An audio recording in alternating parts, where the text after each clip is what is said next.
Selanjutnya kita akan melihat tipe-tipe dari solar cell, terutama untuk solar cell yang terbuat dari silikon. Ada yang namanya single crystal, efisiensinya sampai 18%, tapi mahal. Ada polikristal dengan efisiensi 16%, lebih murah daripada single crystal. Dan ada amorphous ya, amorphous dengan efisiensi 8%, paling murah. Disebut juga thin film karena proses pembuatannya itu dengan metode deposisi pada berbagai macam permukaan. Nah, terus di sini kita bisa membandingkan antara single kristal dan polikristal.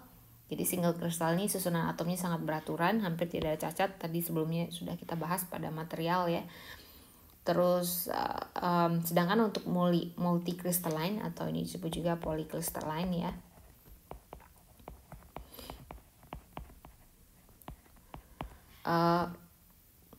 Terdapat daerah-daerah yang susunan atomnya berbeda dengan daerah yang lain. Jadi daerah ini disebut grain ya, disebut grain, ini disebut grain. Nah, di antara grain ini disebut grain boundary. Nah, untuk muatan kalau mau pindah dari sini ke sini itu agak susah lewat karena susunan atomnya udah beda. Nah, ini yang menyebabkan VOC dan JSC-nya polycrystalline ini jauh di bawahnya single crystal.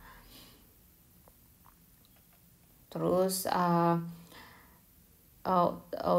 jadi sebelumnya sudah saya sebutkan juga untuk single crystal dan polycrystalline ini band gapnya sama, properti absorpsinya juga mirip-mirip gitu. Tapi yang membedakan adalah banyaknya pengotor dan cacat yang akan mengganggu perpindahan muatan sehingga menurunkan efisiensi dari solar cell tersebut. Yang membedakan lainnya adalah metode pembuatan untuk single crystal dan multicrystal ya, karena metode pembuatan single crystal ini jauh lebih mahal dari polycrystalline.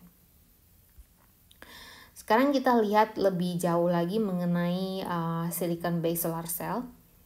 Jadi pertanyaan pertama adalah kenapa silikon? Jadi ada dua alasan kenapa silikon banyak dipakai. Pertama, karena banyaknya silikon di permukaan bumi. Jadi kalau Anda tahu, silikon itu diambilnya dari silikon dioxide ya. Jadi silikon dioxide ini dapatnya di pasir ya. Pasir kita itu isinya silikon dioxide. Jadi dari situ kita bisa bikin silikon ya.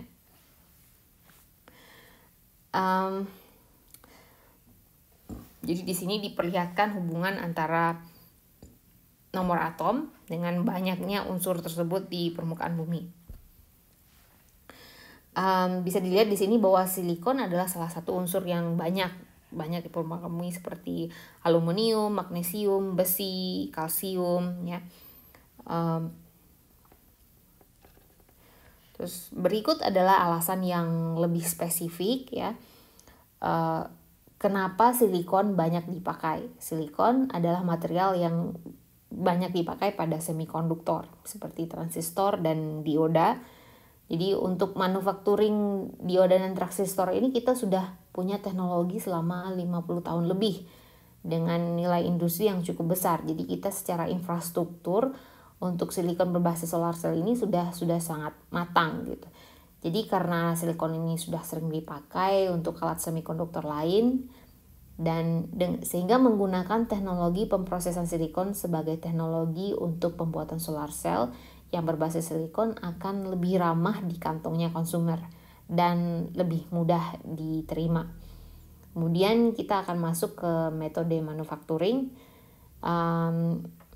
Namun sebelum itu, jadi ini ada beberapa step, yang itu feedstock, refining, wafer fabrication, cell manufacturing, dan module manufacturing. Namun sebelum itu bisa menonton video berikut.